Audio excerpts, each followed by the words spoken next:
Sorry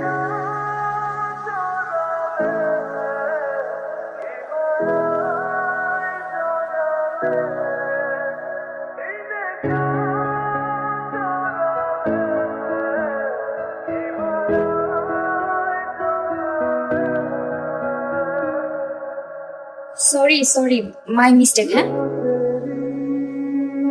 উনিও নিশ্চয়ই আমার মতো বিয়ের আসর থেকে পালিয়ে। দেখে তো মনে হচ্ছে এও আমার মতো বিয়ের আসর থেকে পালিয়ে এসেছে। একই কেস নাকি?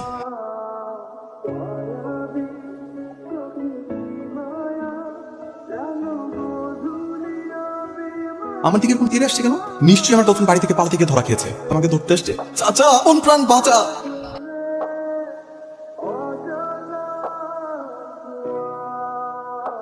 এ কি, আপনি দৌড়াচ্ছেন কেন? তো একই প্রশ্ন, আপনি দৌড়াচ্ছেন কেন? আমার গার্লফ্রেন্ডের বাড়ির লোক, ওরা আমাকে ধরতে আসছে।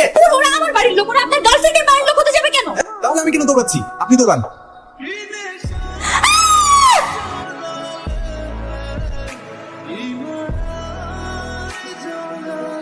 গলার নিচে ছুরি ধরা থাকলে বাঘও বাপের নাম ভুলে যায়।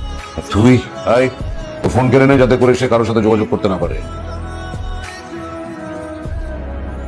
তুমি তাহলে সেই কালপ্রিট যার জন্য আমার মেয়ে বিয়ের আসর থেকে পালিয়ে গিয়েছে। না বাবা, ওনাকে তো আমি চিনি না, ওনার জন্য আমি বাসা থেকে পালাবো কেন?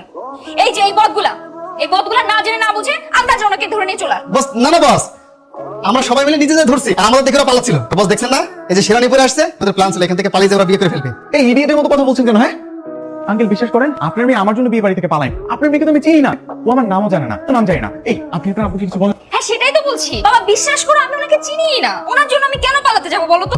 বস হয়েছে কি, ওই ম্যাডাম মনে হয় ওনার বয়ফ্রেন্ডকে বাঁচানোর জন্য মিথ্যা কথা বলছে। আমরা সবাই মিলে ধরছি না। এই গাওয়াটা মামা মিথ্যা কেন বলেন? হ্যাঁ আপনাদের আপাই তো বললাম ওনার বয়ফ্রেন্ড না, এমন করতেছে। ছেড়ে দেন না আমারে। এসব মিথ্যা কথা শুনে শুনে না আমরা বড় হয়েছি। আর আমি কি তোমার আবির, আমার মেয়ে আমার খুবই আদরের মেয়ে। জীবনে ওর কোনো চাওয়া আমি অপূর্ণ রাখি। তুমি যদি আগে আমাকে বলতে যা দুজনকে ভালোবাসো, আমি তোমাদের বিয়ে দিয়ে দিতাম নিঃসন্দেহে। চরম অন্যায় করেছো তুমি। না না আঙ্কেল, বস বলে শোনো, এখন আমি রাজি। আগামী 7 দিন পর তোমাদের দুজনের বিয়ে। বাবা কিন্তু তুমি এরপর আর কোনো কথা হবে না। বস, আগামী 7 দিন পর বিয়ের সব আয়োজন কমপ্লিট করো। বললেই হয়ে গেল নাকি? আমার গার্লফ্রেন্ড আছে, আমি মেয়েকে বিয়ে করতে পারবো না। আরে কি আশ্চর্য, আপনি আমাকে এখানে এইভাবে টেনে আনলেন কেন? একটু পার্সোনালি কথা বলতে চাই। তো বলেন। ওনাদেরকে একটু যেতে বলেন না। এই রাঙা ভাই, আপনি এখানে কি করেন? যান এখান থেকে। আমরা নজরদারিতে আছি। দিতে হবে না, আমি এখানে আছি না, যান। না না সরি ম্যাডাম, বসের পারমিশন আছে, ওরা নজরদারি। কি করবেন? আমরা হবু স্বামী স্ত্রী এখানে দাঁড়াই কথা বলতে সবাই শুনবেন দাঁড়ায় দাঁড়ায়? আরে না, খারাপ আছিস কেন? পার্সোনাল কথা বলবে। আয়। আমি কি আপনার কোনো ক্ষতি করেছি? হ্যাঁ, প্রথমবার আপনার সাথে আমার দেখা, তোর মধ্যে আপনার দেখাই হয় নাই, তারপরও কেন এইসব আমার সাথে হচ্ছে? আপনি কেন আপনার বাবার ভুলটা ভাঙাচ্ছেন না? আরে আমি তো বাবাকে বলতাম, কিন্তু আমি যদি সত্যিটা বাবাকে বলি আপনাকে কেটে টুকরো টুকরো করে তো মাগুর মাছকে খাইয়ে দিবে, জোর করে অন্য ছেলের সাথে বিয়ে দিয়ে দিবে। তার মানে এখানে আপনারও কোনো লাভ নেই, আমারও কোনো লাভ নেই। এটা কোনো কথা? তার জন্য এখন আমরা আপনাকে বিয়ে করতে হবে? আমি আমার গার্লফ্রেন্ডের জন্য মা বাবার পছন্দ করা মেয়ে পালা রেখে চলে আসি, জীবনও বিয়ে করবো না। আরে আপনার কি মনে হয় আমি কি আপনাকে বিয়ে করার জন্য বসে আছি? হ্যাঁ, আমারও বয়ফ্রেন্ড আছে। বয়ফ্রেন্ড আছে সে আপনাকে জানাচ্ছেন না কেন? যে বললাম, কারণ বাবাকে বললে আপনি কেটে টুকরো টুকরো করে মাগুর মাছকে খাইয়ে দিবে। বিয়ে তো আজকে বা কালকেই হয়ে যাচ্ছে না, এখনো 7 দিন সময় আছে, আর এর মধ্যে আমি আপনাকে নিজে পালিয়ে যেতে হেল্প করবো। সত্যি হেল্প করবেন? পাক্কা।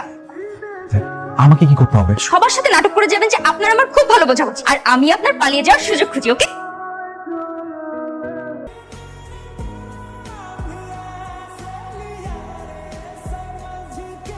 পাটা কেন ফুলে উঠেছে ভাইয়া? কেন কিভাবে? ভাঙে নাই দাদি, মচকায় গেছে। কেন কিভাবে? কোথায় পড়েছো? দাদি ওই যে দোতলা সিঁড়ি থেকে নামার সময় ওই সিঁড়ির ওইখানে। ওনার পা তো মুচকে গেছে।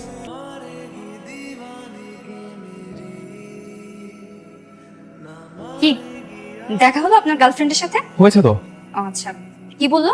কোনো কথাই বললো, আমাকে নাকি অনেক কিছু মিস করেছে। এই তো। ঠিক আছে, তাহলে আমাদের তো দুজনের আর দরকার নেই, তো আমরা এখন আসি। আচ্ছা শোনেন না, বাসায় গিয়ে বাবাকে কি বলবেন? পালিয়ে গেছে আর আমার হাতে আরো একটা অপশন আছে। ঠিক আছে, তাহলে আমি আসি।